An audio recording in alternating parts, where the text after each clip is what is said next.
మనందరి గురువుగారైన పత్రిజీ గారికి, వంశీ మాస్టర్ గారికి, ప్రవీణ మాస్టర్ గారికి నా హృదయపూర్వకమైన ఆత్మ నమస్కారాలు తెలియజేస్తున్నాను. జూమ్ లో ఉన్న ప్రతి ఒక్క మాస్టర్ కి కూడా నా హృదయపూర్వకమైన ఆత్మ నమస్కారాలు తెలియజేస్తున్నాను. ఆత్మ పరిశీలన బుక్ రచయిత అయిన టార్కం షెరడారన్ గారికి నా హృదయపూర్వకమైన ఆత్మ నమస్కారాలు తెలియజేస్తున్నాను. చాప్టర్ 2 మాస్టర్స్ పరిశీలన, దాంట్లో కంటిన్యూషన్ చేసుకుందాం.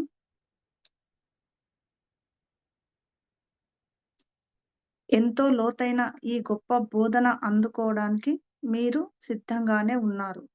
కానీ పగలు రాత్రి చెత్త మనల్ని ముంచెత్తడం వలన టెలివిజన్లో వచ్చే చెత్త, వార్తాపత్రికల్లో ఉండే చెత్త, చర్చిలో చెప్పే చెత్త, ఈ బృందాల్లో చెప్పే చెత్త, ఆ బృందాల్లో చెప్పే చెత్త, ఇలా నానా రకాల చెత్తలో మనం కూరుకుపోయి ఉంటున్నాం.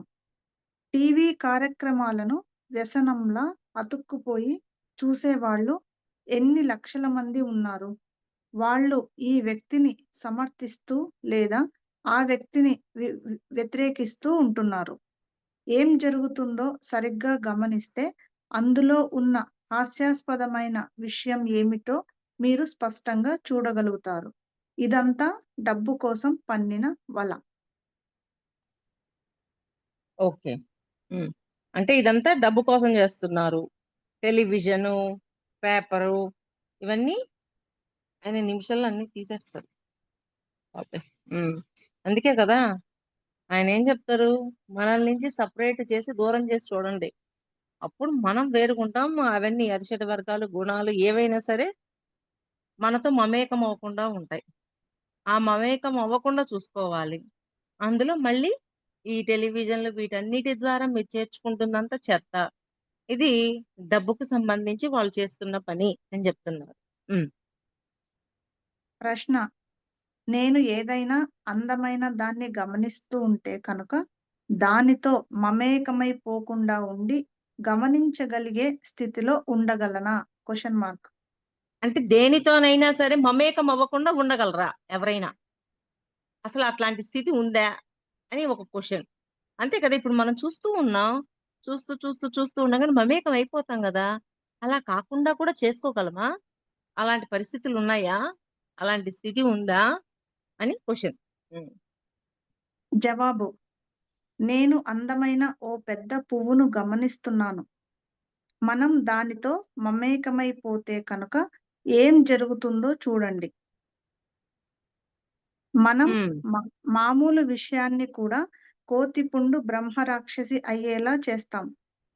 ఒక గులాబీ పువ్వు ఉంది.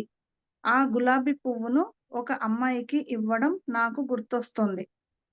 తర్వాత మేము స్నేహితులం అయ్యాం. ఆ తర్వాత ఆమె ఇంకెవరినో పెళ్లి చేసుకుంది. ఆ తర్వాత నేను ఆమె ఇంటికి వెళ్ళాను. ఆమె కత్తి అందుకోవడం వగైరా వగైరా గుర్తొస్తాయి. మీ ఆలోచనలు రకరకాల జ్ఞాపకాలతో ముడిపడి ఉండడం వలన ఆ సౌందర్యం మిమ్మల్ని ఎలాంటి స్థితిలోకి తీసుకెళ్తుందో చూడండి. మళ్ళీ ఒక్కొక్కసారి ఒక్కొక్క లైన్ చదువు. నేను అందమైన ఓ పెద్ద పువ్వును గమనిస్తున్నాను. మనం దానితో మమేకమైపోతే కనుక ఏం జరుగుతుందో చూడండి. మనం మామూలు విషయాన్ని కూడా కోతిపుండు బ్రహ్మరాక్షసి అయ్యేలా చేస్తాం. అంటే చిన్నదాన్ని పెద్దదిగా చూస్తుంటాం. నాకు అదే అనిపించింది. నీకేమన్నా అనిపించిందా? కోతిపుండు బ్రహ్మరాక్షసి అంటే ఒక చిన్న మాటని కానీ ప్రతి చిన్నదాన్ని భూతద్దంలో పెట్టి పెద్దదిగా చూడడము అని అనిపించింది. ఒక గులాబీ పువ్వు ఉంది. ఆ గులాబీ పువ్వును ఒక అమ్మాయికి ఇవ్వడం నాకు గుర్తొస్తుంది. ఆ తర్వాత మేము స్నేహితులం అయ్యాం. ఆ తర్వాత ఆమె ఇంకెవరినో పెళ్లి చేసుకుంది. ఆ తర్వాత నేను ఆమె ఇంటికి వెళ్ళాను. ఆమె కత్తి అందుకోవడం వగైరా వగైరా గుర్తొస్తాయి. మీ ఆలోచనలు రకరకాల జ్ఞాపకాలతో ముడిపడి ఉండటం వలన ఆ సౌందర్యం మిమ్మల్ని ఎలాంటి స్థితిలోకి తీసుకెళ్తుందో చూడండి. అంటే అంతకు ముందు ఉన్న ఆ స్నేహం కూడా పోయింది. ఆ సౌందర్యం మొత్తం అంటే సౌందర్యం పోయింది. అసలు ఉన్నదే సౌందర్యం. అంటే ఏంటి? చక్కగా ఆ స్నేహము, వచ్చారు గౌరవించి మాట్లాడడం, ఇవన్నీ కూడా పోయినియి. వీడిని చంపుదాము అనే ఒక ఫీల్, అంటే అలాంటి ఆలోచనలు కూడా వచ్చేస్తున్నాయి ఆవిడకి. అంటే అలాంటి మనకున్న అద్భుతమైన సౌందర్యాన్ని కూడా కోల్పోతాము మనం. అంటే ఏంది? గతం యొక్క ఆలోచనలతోటి, వేటితోటి ఉండటం వల్ల. మన ఆలోచనలు సరిగా లేకపోవటం వల్ల. హ్మ్. జ్ఞాపకాలతో ముడిపడి ఉండటానికి మమేకమైపోవడమే మూల కారణం. హ్మ్. ఇవన్నీ అంటే చాలా బరువైన మమేకమైపోవడం వల్ల ఇటువంటి పరిస్థితొచ్చింది. ఆ మమేకమే లేకపోతే గతంలో స్నేహంతో ఉన్న ఆ సౌందర్యాన్ని మళ్ళీ ఇప్పుడు గూడా వ్యక్తం చేసేది కదా! ఆ స్నేహంతో విడిపోయినా కానీ తన లోపల భావాలతోటి, వాటితోటి తను అలా అయిపోయిందా లేదా? మమేకమవ్వటం వల్ల సౌందర్యాన్ని కోల్పోయింది.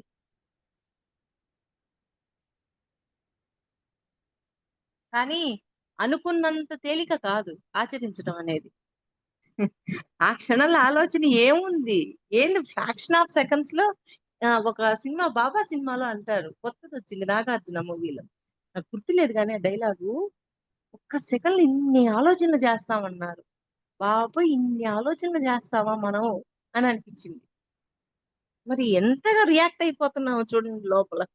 హ్మ్. ఇవన్నీ చాలా బరువైన ఆలోచనలు. ఇవి భ్రమలు కాదు. మీరు ఈ విషయాలను తెలుసుకోవడం మీకు ఎంతో మేలు చేస్తుంది. హ్మ్. ఇవన్నీ భ్రమలు కాదు. కానీ తెలుసుకున్నందువల్ల మనం ఆ సౌందర్యాన్ని కోల్పోకుండా కాపాడుకోగలుగుతాం. అందుకే గమనించండని చెప్తున్నాడాయన. సౌందర్యాన్ని, సంగీతాన్ని, నృత్యాన్ని ఆస్వాదిస్తున్నప్పుడు మీరు వాటితో మమేకమైపోకుండా కేవలం గమనిస్తే మీకు ఎంతో లోతైన ఆనందం కలుగుతుంది. అంటే వాటిని గమనించండి. మమేకమైపోవద్దు. మమేకమైపోయినప్పుడు మనకి ప్రశ్నలొస్తాయి. కానీ మమేకం అవ్వకుండా ఉన్నప్పుడు దాన్ని, ఆ సౌందర్యాన్ని ఆనందంగా లోపల ఫీల్ అవ్వగలుగుతాం. అది చెప్పే అంత తేలిక కాదు. కానీ ఆచరించినప్పుడు క్లారిటీ వస్తది. ఒక ప్రాక్టికల్ ఏదైనా సరే ప్రాక్టికల్‌గా ఇలా చేయమని చెప్తుంటారు తారకం గారు. అలా ప్రాక్టికల్‌గా చేసినప్పుడు అర్థమవుతదనమాట. దాని యొక్క అనుభవ జ్ఞానం. హ్మ్. అందుకని మీరు ఈ రోజు నుంచి ఒకసారి ప్రాక్టీస్ చేయండి. దేనితోనూ మమేకం అవ్వకుండా దాన్ని అలా గమనిస్తూ, దాని యొక్క సౌందర్యాన్ని చూసి ఆనందించండి. అంతే. హ్మ్. అంతేకాకుండా గమనించడం అనేది మీలో గుప్తంగా దాగి ఉన్న అదే సౌందర్యాన్ని మేల్కొల్పుతుంది. గమనించడం అనేది ఆటోమేటిక్‌గా మనలో ఉన్న సౌందర్యాన్ని తట్టి లేపుద్ది. అంటే గుప్తంగా ఉంది. అది బయటికి రాలా ఆ సౌందర్యం. ఆ గమనించడం ద్వారా మన లోపల సౌందర్యం ఉందని మనకప్పుడు అర్థమవుతది. అప్పటిదాకా అది మన లోపల గుప్తంగా ఉండిపోయింది. దాన్ని ఉపయోగించటం మొదలుపెడతాం. ఎప్పుడైతే గమనించడం మొదలుపెట్టామో, మనలో ఉన్న సౌందర్యాన్ని బయటికి తీస్తాం. కానీ మీరు దానితో మమేకమైపోతే కనుక సౌందర్యం ఆబి ఆవ్ ఆవిర్భవించడం అనే అద్భుతం సంభవించదు. హ్మ్. మమేకమైపోయిన సౌందర్యం నెమ్మదిగా మాయమైపోతుంది. కానీ ఆవిర్భవిస్తున్న సౌందర్యం మీతోనే ఉంటుంది. ఇది మమేకమైపోయిన సౌందర్యం. మమేకమైపోతే కనుక మీరు హ్మ్. దానితో మమేకమైపోతే కనుక సౌందర్యం ఆవిర్భవించడం అనే అద్భుతం సంభవించదు. ఆ! అది గదా! హ్మ్. అంటే మమేకమైపోతే మన లోపల ఉన్న ఆ సౌందర్యం అనేది వ్యక్తం కాదు. హ్మ్. మమేకమైపోయిన సౌందర్యం నెమ్మదిగా మాయమైపోతుంది. హ్మ్. కానీ ఆవిర్భవిస్తున్న సౌందర్యం మీతోనే ఉంటుంది. అంటే మమేకం అవ్వకుండా ఉందనుకోండి, అప్పుడు ఆవిర్భవించిన సౌందర్యం మాత్రం ఎక్కడికి పోదు. అది అలాగే స్టాండర్డ్‌గా ఉండిపోద్ది లోపల. అంటే చూసాము, గమనించాము. అబ్బా! వీళ్ళు చూడు ఎంత ఆనందిస్తున్నారో, వాళ్ళ ఆనందం అంతే. వీళ్ళెందుకు ఆనందించాలి? వీళ్ళ ఆనందాన్ని చూసి నాకు అసూయ ఇట్లాంటివన్నీ ఏం ఉండకూడదు. ఆనందం ఓకే. అంతే. అక్కడికి కట్ అయిపోయింది. ఇంకేం లేదు. అలా ఉండగలగాలి. అంతేకాని వాళ్ళ ఆనందంతో అలాగా ట్రావెల్ చేస్తూ చూడు వీళ్ళు అంటే యాంటీగా లోపల ఫామ్ అవ్వకూడదు. యాంటీగా ఫామ్ అయ్యింది అంటే దాంతో మమేకం అయిపోయాం. జస్ట్ గమనించాము అంటే వాళ్ళ సౌందర్యం కనిపిస్తది. అంటే ఏంటి సౌందర్యము అంటే ఏంటి? వాళ్ళలో ఉన్న దివ్యత్వం. ఒక్కొక్క లక్షణం. ఆ ఆ లక్షణం కనిపించింది. దాన్ని క్యాప్చర్ చేసుకొని మన లోపల అంటే ఎప్పుడైతే వాళ్ళ ఆనందాన్ని చూసామో, మన లోపల ఉన్న ఆనందం బయటకొస్తుంది. అంటే ఇప్పుడు బాబా ఏమని చెప్తారు? బాబా లక్ష్మిని నాకు ఆకలవుతుంది రొట్టెలు తెమ్మంటాడు. గబగబా బాబాయ్ రొట్టెలు చేసుకొని తీసుకొస్తది. అప్పుడే మసీద్ ముందుకి ఒక కుక్కొచ్చి కూర్చుంటది. చొంగగా అరుస్తూ చూస్తూ ఉంటది బాబా వైపు, ఆ రొట్టెల వైపు. గబగబా తీసుకెళ్లి ఆ రొట్టెలు బాబా కుక్కకు పెడతాడు. కుక్కకు పెట్టగానే లక్ష్మి ఎమ్మన్నే ఆ కుక్క పెడుతున్నప్పుడు ఆ కుక్క ఆనందించిన ఆ ఆనందాన్ని పట్టుకొని ఉండుంటే బాబాని తిరిగి ప్రశ్నించదు. ఎందుకని? నేను నీకింత కష్టపడి చేసుకొచ్చాను కదా బాబా! మరి నువ్వు కుక్కకు పెట్టావేంది? అనే ప్రశ్న రాదు. ఏంటి ఆ కుక్కకు పెట్టినప్పుడు దాని ఆకలి తీర్చుకుంటూ దాని ఆనందాన్ని చూసినప్పుడు ఆ ఆనందాన్ని హృదయంలో ఉంచేసుకుంటది. అంతవరకే క్యాచ్ చెయ్యాల. కానీ ఆవిడ అది క్యాచ్ చేయలా. బాబా పెట్టాడు. నేనెంతో కష్టపడి చేసుకొచ్చానన్న ఈ కోణంలో వెళ్ళిపోయింది. పాయింట్ బాగా అర్థం చేసుకోండి మాస్టర్స్. ఈ కోణంలో వెళ్ళిపోయింది. అందువల్ల అక్కడ ఆనందం మిస్ అయిపోయింది. ఆ కుక్క యొక్క తపన, ఆనందము, దాని యొక్క కృతజ్ఞత, దాని కళ్ళల్లో ఉన్నది అది చూడలేకపోయింది. మరి అది పోయింది గదా! ఏ కోణంలో చూడాలి అనేది క్లారిటీ తెచ్చుకోండి. దేన్నైనా సరే. హ్మ్. అప్పుడు బాబా తర్వాత అంటాడు. అది ఆకలిగా ఉంది. అది ఆ ఆతృతతో భోజనం చేస్తున్నప్పుడు దాని కళ్ళల్లో ఆనందం, దాని కృతజ్ఞత ఆయన క్యాప్చర్ చేశారు. ఆయన పట్టేసుకున్నాడు. అందుకని ఆయనకి ఆ దివ్యత్వం వెంబడే కనెక్ట్ అయిపోయింది. అందుకని మనం చేస్తున్న పని చేసి ఇప్పుడు హెల్ప్ చేసినా కానీ, హెల్ప్ చేసినప్పుడు వాళ్ళ కళ్ళల్లో ఆనందాన్ని ఒక్కటే చూడాలి. దాని వెనక ఇంక మళ్ళీ మళ్ళీ ప్రశ్నలు ఏమి ఉండకూడదు. చూడడం అయిపోయింది. ఎప్పుడైతే మమేకం అయిపోతామో మన మాటలు మొత్తం మారిపోతాయి ఆలోచనలు. అంతవరకే ఉండాల మనది. పాయింట్ అర్థమైందా మాస్టర్స్? హ్మ్. ప్రశ్న. ఇది ఓ కారును నడపడం లానే ఉంది. కారు నడపడం మొదలుపెట్టిన కొత్తలో మనం చేస్తున్న పని మీద పూర్తిగా దృష్టి పెడతాము. కానీ చాలా కాలం పాటు కారు నడిపి చక్కగా కారు నడపగల స్థాయికి చేరుకునే కొద్దీ అత్యవసర పరిస్థితులు ఎదురైనప్పుడు మనం బయట నుంచి ప్రతిచర్య చూపగలుగుతాము. మళ్ళీ చదువురా క్వశ్చన్. క్వశ్చనే కదా అది? Question madam. ఒక్కసారి చదువమ్మా. ప్రశ్న. ఇది ఓ కారును నడపడం లానే ఉంది. కారు నడపడం మొదలుపెట్టిన కొత్తలో మనం చేస్తున్న పని మీద పూర్తిగా దృష్టి పెడతాము. కానీ చాలా కాలం పాటు కారు నడిపి చక్కగా కారు నడపగల స్థాయికి చేరుకునే కొద్దీ అత్యవసర పరిస్థితులు ఎదురైనప్పుడు మనం బయట నుంచి ప్రతిచర్య చూపగలుగుతాము. హ్మ్. జవాబు. మీరు చాలా చక్కగా చెప్పారు. కానీ ఒక్క పదం మాత్రం బాగాలేదు. ఆ పని యాంత్రికం అవుతుంది అని మీరు అన్నారు. అది యాంత్రికంగా మారదు. అది అధిష్చేతనంగా మార్పు చెందుతుంది. హ్మ్. ఇప్పుడు ఇప్పుడు చదువు. మీకు ప్రతి ప్రతి ఒక్కటి తెలుసు. మీకు 10 కళ్ళు ఉన్నాయి. గమనించడం అనేది కేవలం కళ్ళ ద్వారానే కాదు. మీ చెవులు, చర్మం, అనుభూతులు, అంతర్జ్ఞానం ద్వారా కూడా జరుగుతుంది. ఇవి అన్నీ గమనించడంలోకే వస్తాయి. మీరు పరిస్థితులను గమనిస్తారు. మీరు ఆ వాతావరణంతో మమేకమైపోనంత వరకు మిమ్మల్ని మీరు వెంటనే తగిన విధంగా మార్చుకోగలుగుతారు. హ్మ్. అంటే అయిపోయింది మేడం జవాబు. కారు నడిపేటప్పుడు దృష్టి లోపలొక్కటే పెడితే కుదరదు.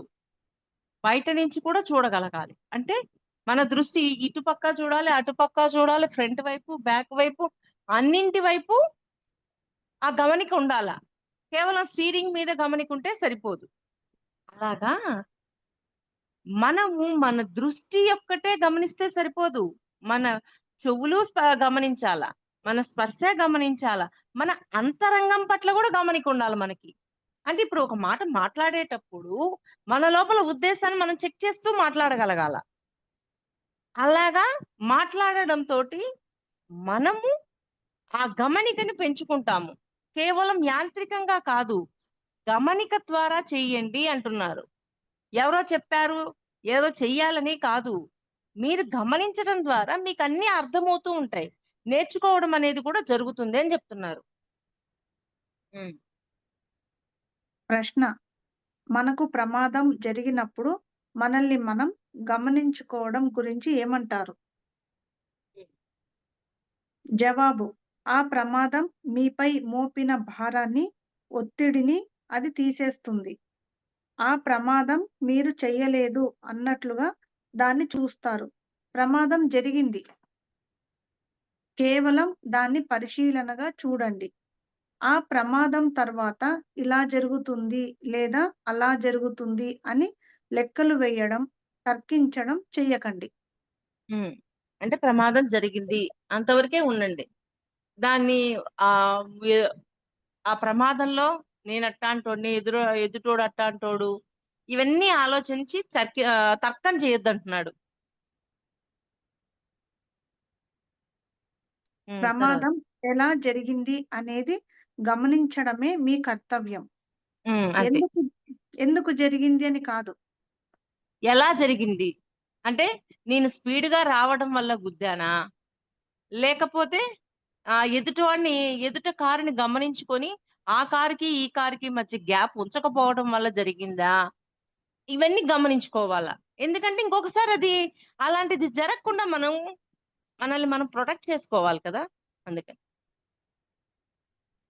మీరు ఎందుకు అని అడగడం మొదలుపెట్టినప్పుడు, నేను వెధవని, అతను వెధవ, ఆ బండిని నేను గుద్దలేదు, ఇది జరిగింది, అది జరిగింది, నేను మద్యం సేవించి ఉండడం వలనే అలా జరిగింది, నాకు మతి స్థిమితం లేకపోవడం వలనే ఇలా జరిగింది, మొదలైనవన్నీ అనుకుంటారు. అది. అంటే ఇవన్నీ వచ్చేస్తాయి క్వెషన్‌లు. తర్కం పెరిగిపోతది. తర్కం వద్దు. అక్కడ గమనించండి. ఎలా జరిగింది? అంటే ఇంకొకసారి అలాంటిది జరగకుండా ముందుకు వెళ్ళటం కోసం. హ్మ్.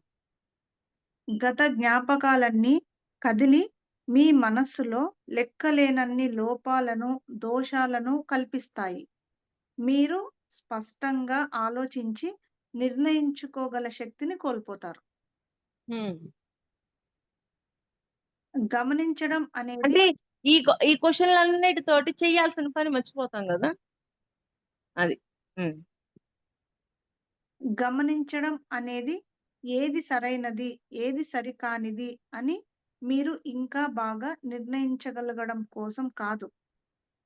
గమనించడానికి ఒకే ఒక్క లక్ష్యం ఉంది. మీ మూర్తిమత్వం కాని దాని నుంచి, సంఘటనల నుంచి, ఆలోచనల నుంచి, భావోద్వేగాల నుంచి విడివడి నిస్సంగంతో ఉండాలి. హ్మ్. అంటే సరి అయినవి, సరికానివి గూడా దాటమంటున్నాడాయన. మూర్తిమత్వం నుంచి మళ్ళీ అయి చదువు. మీ మూర్తిమత్వం కాని దాని నుంచి, హ్మ్. సంఘటనల నుంచి, ఆలోచనల నుంచి, భావోద్వేగాల నుంచి. హ్మ్. మీ మూర్తిమత్వం కాని అంటే నాది అనే దాన్ని పక్కన పెట్టండి. సంఘటనలు, భావోద్వేగాలు, ఆలోచనలు ఇవన్నీ పక్కన పెట్టి చూడండి అంటున్నాడు. ఇవన్నీ ఉండి చూసినప్పుడు అక్కడ పరిస్థితి వేరుగా ఉంటది. ఇవన్నీ పక్కన పెట్టి చూడండి. అప్పుడు గమనించండి. అది గమనికవుతది అంటున్నాడు. హ్మ్. కానీ మన వా ఇది ప్రాక్టికల్‌గా చేసి చూసినప్పుడు గాని మనకు క్లారిటీ రాదు ఏదైనా. హ్మ్. మన వాస్తవాన్ని చూడటం కోసం మనల్ని మనం గమనిస్తున్నప్పుడు ముఖ్యమైన విషయం ఏమిటంటే, మన గమనింపు స్వచ్ఛంగానే ఉంది అని నిర్ధారించుకోవడానికి మనకు నేరుగా వచ్చే జ్ఞానం అవసరం. మన గమనింపు మన గమనిస్తున్నప్పుడు ముఖ్యమైన విషయం ఏమిటంటే, మన గమనింపు స్వచ్ఛంగానే ఉంది అని నిర్ధారించుకోవడానికి మనకు నేరుగా వచ్చే జ్ఞానం అవసరం.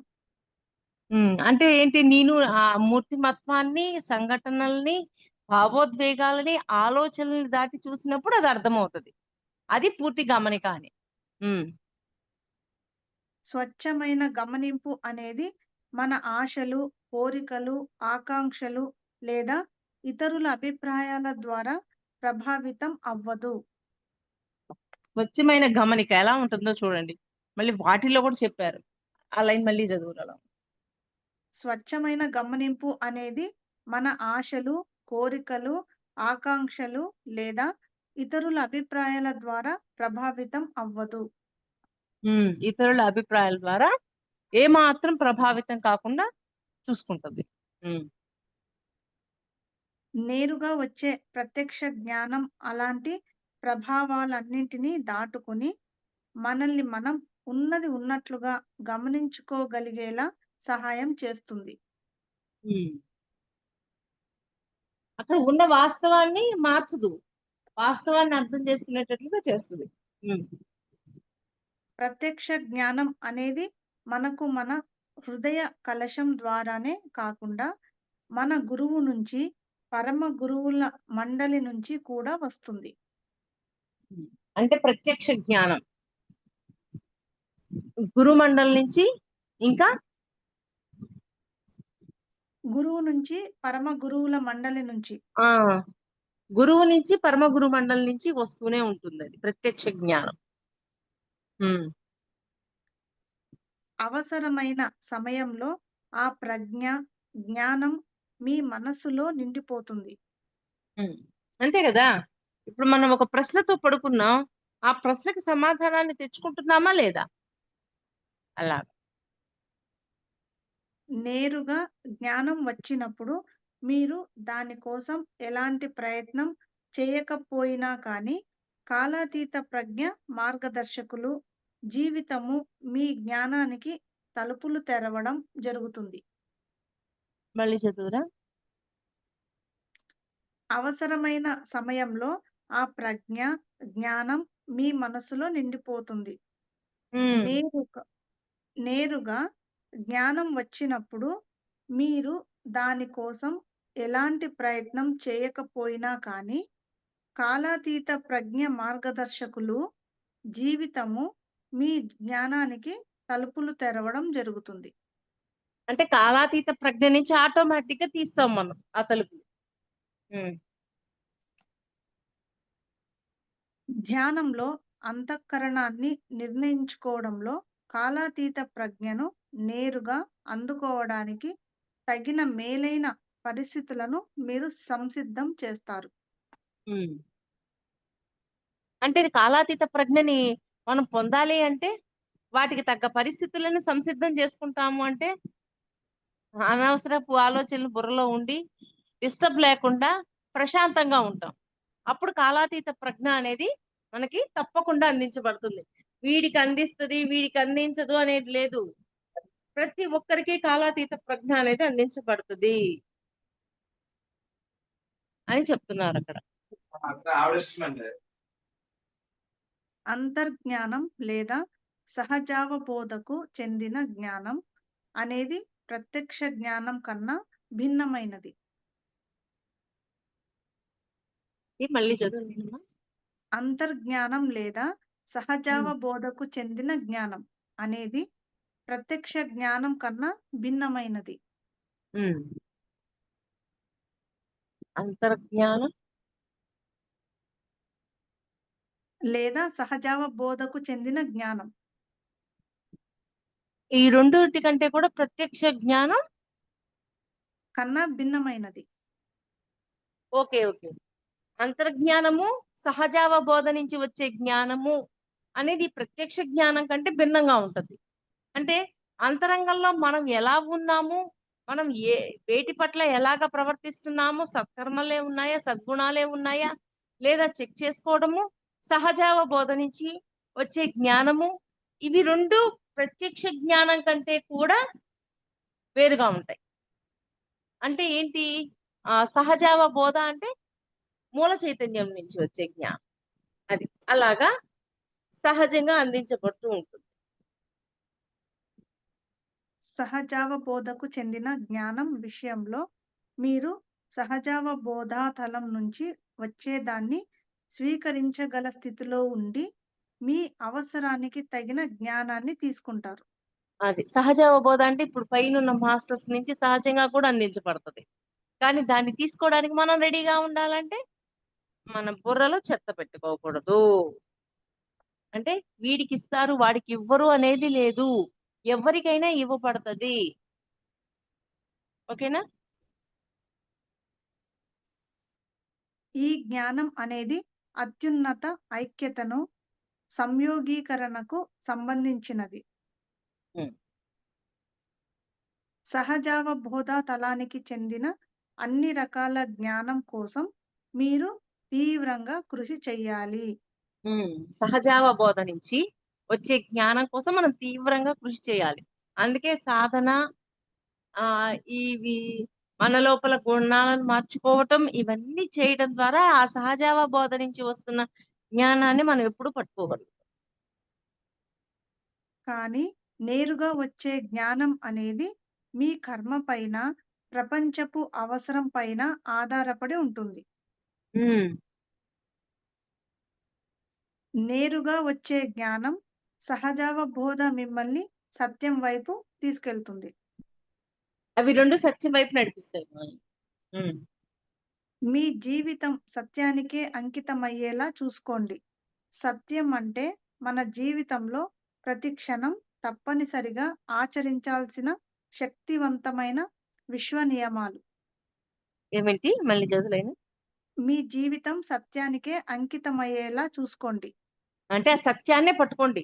కానీ సత్యం ఇప్పుడు వింటున్నాము. చే తెలుసుకుంటున్నాము. కానీ ఆ సిట్యుయేషన్ వచ్చినప్పుడు ఆ సత్యాన్ని పట్టుకుంటున్నామా? పట్టుకోలేకపోతున్నాం గదా! అందుకే మనకు బాధొస్తుంది. ఆ సత్యాన్ని పట్టుకోగలిగే శక్తి మనం పెంచుకోవాలి. ఆ పరిస్థితొచ్చినప్పుడు ఆ సత్యాన్ని మళ్ళీ మనం గుర్తు చేసుకోవాలి. గుర్తు చేసుకోకుండా ఆ సత్యాన్ని మర్చిపోతే ఎట్లా? అందుకే వినడం, రాయటం వీటన్నిటితో కాదు. ఇవన్నీ ఒక ఎత్తైతే, ఆచరణ పెట్టేటప్పుడు ఆ సత్యం గుర్తు తెచ్చుకొని, దాన్ని ఇంప్లిమెంట్ చేయడం అనేది అసలైన ఎత్తు. మళ్ళీ చదవాలి. మీ జీవితం సత్యానికే అంకితమయ్యేలా చూసుకోండి. హ్మ్. సత్యం అంటే మన జీవితంలో ప్రతి క్షణం తప్పనిసరిగా ఆచరించాల్సిన శక్తివంతమైన విశ్వ నియమాలు. ఎంత బావుందో చూడండి పాయింట్. ప్రతి క్షణం ఆ సత్యాన్ని మనం గుర్తు తెచ్చుకోకపోతే, మనం తప్పకుండా బాధలోకి వెళ్ళిపోతాం. ఆ పాయింట్ మళ్ళీ చదువురా. మీ బాగా జీవి వినండి మాస్టర్స్. హ్మ్. మీ జీవితం సత్యానికే అంకితమయ్యేలా చూసుకోండి. సత్యం అంటే మన జీవితంలో ప్రతి క్షణం తప్పనిసరిగా ఆచరించాల్సిన శక్తివంతమైన విశ్వ నియమాలు. హ్మ్. నిన్నెవరో సత్యం ఒక ఆవిడ ఒక మాట చెప్పి బాధపడుతూ ఉంది. వాళ్ళ అమ్మగారు పాపం చనిపోయారు. అన్నీ చేసింది కర్మలు. కానీ ఆహ్, పిలిచిన వాళ్ళు కొంతమందే వచ్చారు. ఎక్కువ మంది రాలే. ఒకరొచ్చి ఎవరో "ఏంటి నువ్వు పిలిచావు రాలేదెవరు?" అని ఏదో ఒక మాటలు మాట్లాడింది. బాధేసింది మేడం అనింది. ఆ టైంలో మనం ఏం గుర్తు తెచ్చుకోవాలా? వాళ్ళ నోరు, వాళ్ళ ఇష్టం. మన చెవి, మన ఇష్టం. మనం ఏం తీసుకోవాలి? నేను చెయ్యాలనుకున్న కార్యక్రమం ఎంతదైనా అవ్వనియండి, చిన్నదైనా అవ్వనియండి.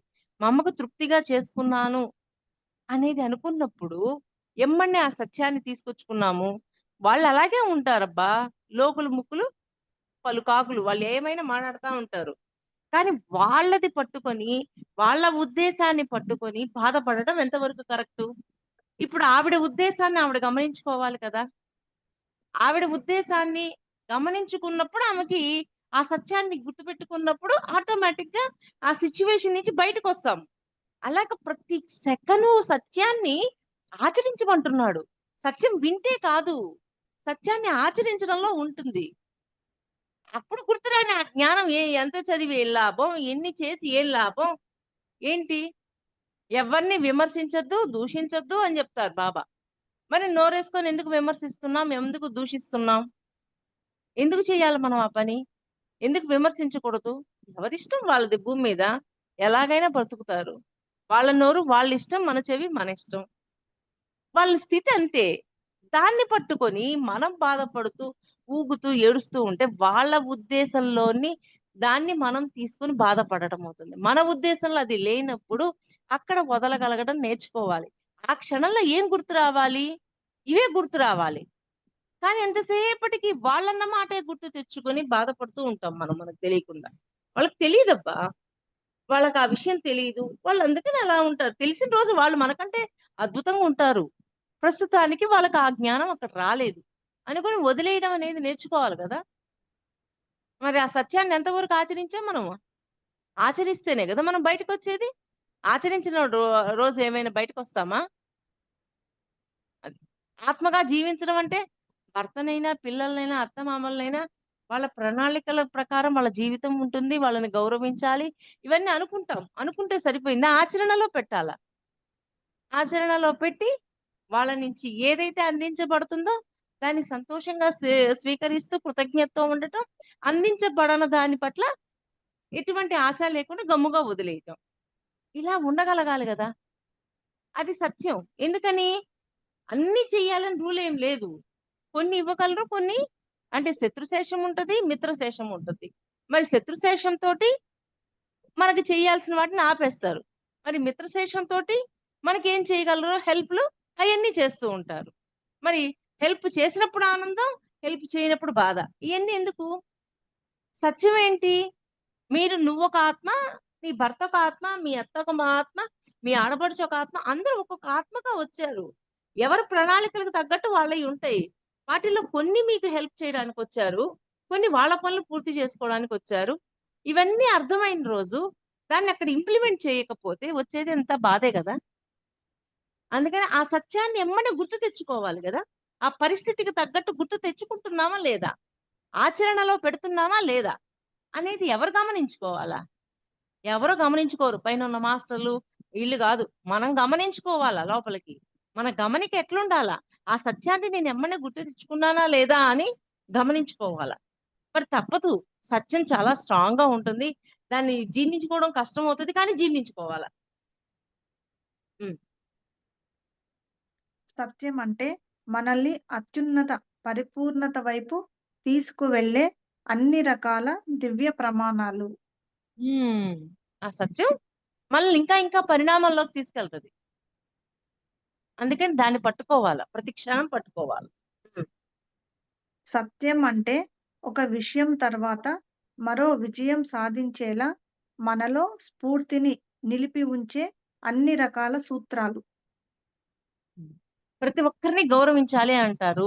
మరి పరిస్థితొచ్చినప్పుడు గౌరవించాలి గదా! నోరుందని మాట్లాడేస్తే కుదరదు. గౌరవాన్నిచ్చి, గౌరవాన్ని పుచ్చుకోవాలి. మరి అందరూ దైవమే కదా! దైవంగా మారడం కోసమే గదా భూమి మీదకొచ్చాం. ఆ ప్రయాణంలో ఉన్నాం. అందరం ఒకరికొకరు సహకరించుకుంటున్నాం, హెల్ప్ చేస్తున్నాం, అన్నీ జరుగుతున్నాయి. అలాగా ఆ సత్యాన్ని ఆ క్షణంలో గుర్తు తెచ్చుకుంటే మనం కొత్త కర్మల్లో ఇరుక్కోకుండా ఉంటాం.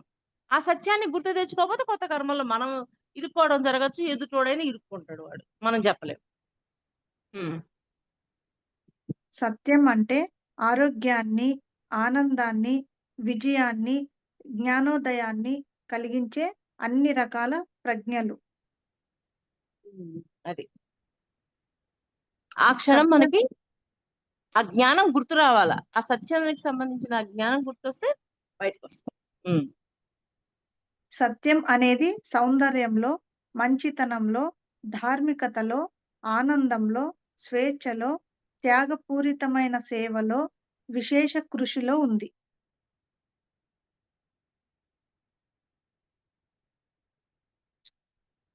ఈ ఏడింటిలో మీ మౌలిక ఉనికి అయిన సౌందర్యాన్ని మీరు సృషి సృష్టించి అనుసంధానంలోకి వస్తారు.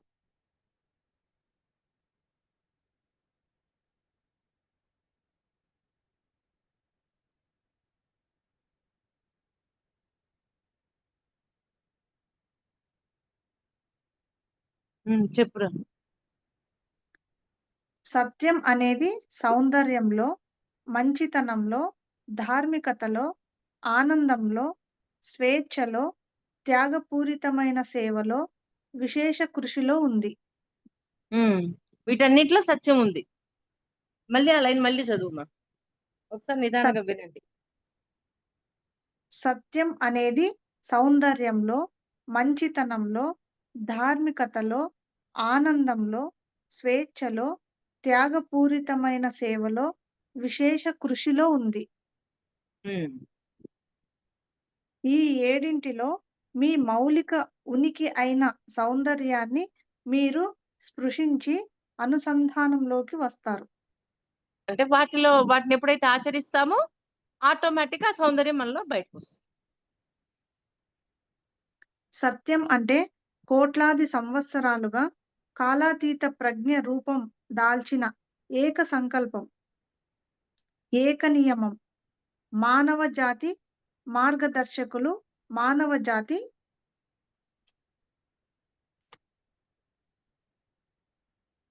ఆవిర్భావానికి కారణమైన దివ్య నియమాలతో, దివ్య సంకల్పంతో సామరస్యంలో ఉండేలా మన జీవితాలకు ఎలా మార్గం చూపాలి అనే విషయం గురించి మాట్లాడడం మొదలు పెట్టగానే కాలాతీత ప్రజ్ఞ ఉనికిలోకి వచ్చింది. మళ్ళీ చదువురా నిదానంగా. సత్యం అంటే కోట్లాది సంవత్సరాలుగా కాలాతీత ప్రజ్ఞ రూపం దాల్చిన ఏక సంకల్పం, ఏక నియమం. అంటే కోటాని కోట్ల సంవత్సరాల నుంచి ఆ నియమంతోనే ఉంది సత్యం. మానవ జాతి మార్గదర్శకులు, మానవ జాతి ఆవిర్భావానికి కారణమైన దివ్య నియమాలతో, దివ్య సంకల్పంతో సామరస్యంలో ఉండేలా మన జీవితాలకు ఎలా మార్గం చూపాలి అనే విషయం గురించి మాట్లాడడం మొదలు పెట్టగానే కాలాతీత ప్రజ్ఞ ఉనికిలోకి వచ్చింది.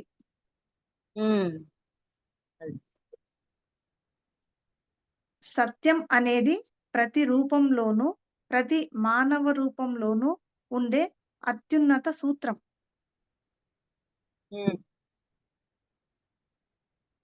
సత్యం అంటే దివ్య సంకల్పం, దివ్య నియమం, కాలాతీత ప్రజ్ఞ అని భావించడం ద్వారా అంతర్సత్యం బయటకు ప్రసరించి దివ్య మార్గాన్ని, సత్యాన్ని చేరుకోవడానికి, తెలుసుకోవడానికి అవసరమైన ప్రమాణాలను సృష్టిస్తుంది.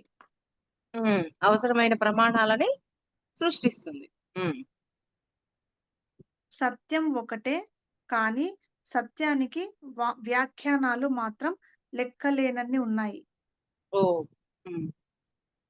సృష్టి సమస్తం సత్యమే